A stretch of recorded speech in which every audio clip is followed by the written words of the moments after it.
வணக்கம் நண்பர்களே. மருந்துகளை எவ்வளவு காலம் எடுக்கலாம், அதுக்கு பழமொழி வச்சுருக்காங்க. விருந்தும் மருந்தும் 3 நாள், விருந்து சாப்பிட்டாலும் 3 நாள், மருந்து சாப்பிட்டாலும் 3 நாள்னு ஒரு பழமொழி வச்சுருக்காங்க. அப்போ விருந்தும் மருந்தும் 3 நாள். ஆனால் இப்போ விருந்தை டெய்லி சாப்பிட்றோம்.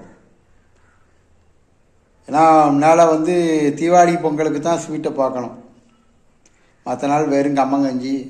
ஒவ்வொரு ஏரியாவை பொறுத்து, ஒவ்வொரு இடங்களை பொறுத்து மாறும் உணவு. அந்த உணவு தான்.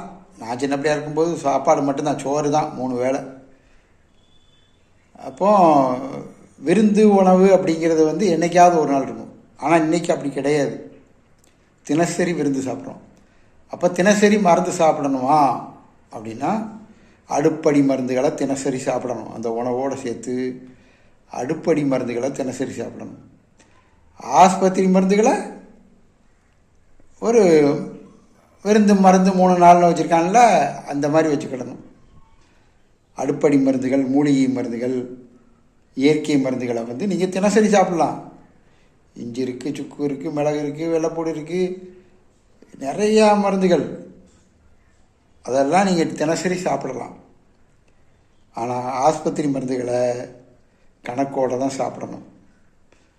அதுதான் நம்மளை ஆயுளை காப்பாற்றுது அப்படிங்கிற சிந்தனையை விட்டுட்டு நம்மளுடைய ஆயுளை காப்பாற்றுறது நம்மளுடைய அடுப்படி மருந்துகள்.